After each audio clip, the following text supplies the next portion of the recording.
السلام علیکم۔ آج ہم نے حصہ نظم میں سے احسان دانش کی لکھی ہوئی نظم، اس میں احسان دانش کا تعارف اور کچھ اشعار کی تشریح اور مشکل الفاظ کے معنی کرنے ہیں۔ احسان دانش 1914 میں پیدا ہوئے ہیں اور 1982 کے اندر وفات پائی ہے۔ احسان الحق ان کا نام ہے، دانش ان کا تخلص تھا۔ دیگر جو ان کے کام ہیں وہ آپ کے سامنے کہ کیا انہوں نے کس طرح محنت مزدوری کی اور انہیں جو ہے مزدور شاعر بھی کہا جاتا ہے۔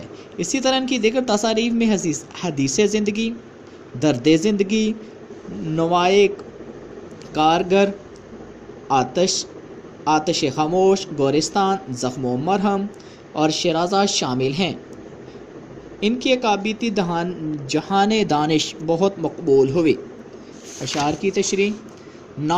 نعت ایسی نظم کو کہتے ہیں کہ جس کے اندر حضور صلی اللہ علیہ وآلہ وسلم کی تعریف بیان کی جائے۔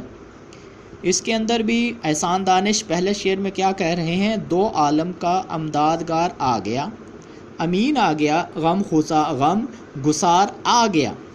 دو عالم مراد دنیا اور آخرت، امدادگار مدد کرنے والا، امین امانت دار، غم گسار غم بانٹنے والا۔ اس شعر کے اندر شاعر نے حضور صلی اللہ علیہ وآلہ وسلم کی تعریف بیان کرتے ہوئے بیان کیا ہے کہ حضور صلی اللہ علیہ وآلہ وسلم کو اللہ تعالیٰ نے دونوں جہانوں کے لیے مددگار بنا کر بھیجا۔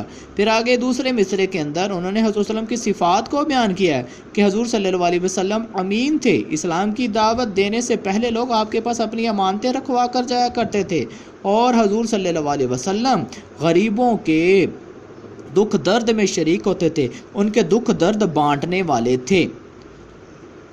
دوسرا شعر، غریبوں کی جان کو، یتیموں کے دل کو سکون آ گیا ہے، قرار آ گیا ہے۔ اس شعر کے اندر شاعر نے کہا کہ حضور صلی اللہ علیہ وآلہ وسلم کی آمد سے پہلے غریبوں کو، یتیموں، مسکینوں کو کوئی پوچھتا نہیں تھا، ان پر طرح طرح کے ظلم کیے جاتے تھے، لیکن حضور صلی اللہ علیہ وآلہ وسلم کی آمد سے ان کو ایک طرح کا سکون میسر آیا، ان کو ایک طرح کا قرار آیا، کیونکہ آپ صلی اللہ علیہ وآلہ وسلم نے ان کے اوپر دست شفقت رکھا۔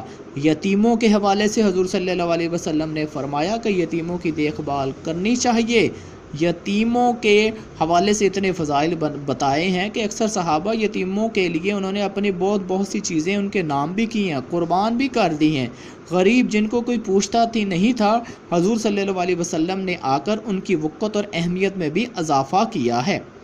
اصول محبت پیغام جس کا، وہ محبوب پروردگار آ گیا ہے۔ اس شعر کے اندر حضور صلی اللہ علیہ وسلم کے پیغام کے حوالے سے شاعر بیان کریں کہ حضور صلی اللہ علیہ وسلم کا جو دیگر پیغامات کے علاوہ ایک پیغام یہ بھی تھا، محبت کا پھیلانا، محبت کا پرچار کرنا، محبت کے حوالے سے ہر بات کا جواب، ہر اچھی اور بری بات کا جواب دشمن یا مخالف کی طرف سے محبت کے ساتھ دینا، یہ خوبی میرے آقا کی میں تھی۔ حضور صلی اللہ علیہ وسلم کو اللہ تعالیٰ نے تمام جہانوں کے لیے رحمت للعالمین بنا کر بھیجا ہے، تو اس وجہ سے حضور صلی اللہ علیہ وسلم کا پیغام بھی تھا محبت پھیلانا، محبت کو عام کرنا، لوگوں کے دلوں کے اندر نفرت کو دور کرنا۔